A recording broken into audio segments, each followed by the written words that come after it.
আসসালামু আলাইকুম। পাস্তা কিন্তু সবারই ভালো লাগে বিকালের নাস্তায়। তো আজকে আমি রান্না করব পাস্তা। তো যার জন্য আমি নিয়ে নিয়েছি পাস্তা সহ কিছু কালারিং ক্যাপসিকাম, পেঁয়াজ কুচি, ধনেপাতা কুচি, টমেটো কুচি, সসেজ, বটবটি এবং চিজ।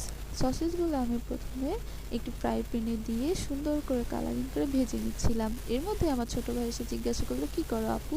তো আমি বললাম, "পাস্তা রান্না করছি।" ওর এটা অনেক ফেভারিট। তো তারপর আমি একে একে পাস্তার ভেতরে সসেজ, টমেটো, তারপর পেঁয়াজ কুচি, তারপর একটুখানি রসুন কুচি, তো তারপর আমি একে একে সব কিছু দিয়ে দিই। তো আপনাদের দেখে মনে হতে পারে এটা আসলে কী ধরনের পাস্তা।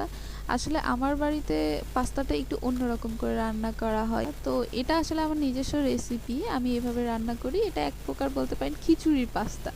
তো যাই হোক, আমি এখানে 1 কাপ পরিমাণ দুধ দিয়ে দিচ্ছি এবং সাথে এটুকু পরিমাণ পানি প্রয়োজন। 2 কাপ বা 3 কাপ পানি আমি এখানে অ্যাড করে নিয়েছি।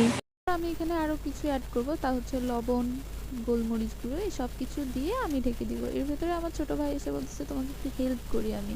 তো ওই চিজগুলো কেটে দিচ্ছিল, কাটতে পারতেছিল না, বলতেছে, "আপু আমাকে একটু হেল্প করো।" তো ওর সাথে আমিও চিজগুলো কেটে দিলাম। চিজগুলো কাটা শেষ হতে হতে প্রায় আমার পাস্তার পানিটা শুকিয়ে আসছিল। তো সেখানে আমি চিজগুলো অ্যাড করে দিলাম, দিয়ে হালকা করে নাড়াচাড়া করে দিয়েছি। আমরা আরও কিছুক্ষণ অপেক্ষা করব। এরপর পানিটা যখন আমাদের প্রায় শুকিয়ে যাবে তখন আমরা গরম গরম পরিবেশন করব খিচুড়ি পাস্তা। চাইলে আপনারাও এটি বাড়িতে ট্রাই করতে পারেন। ধন্যবাদ।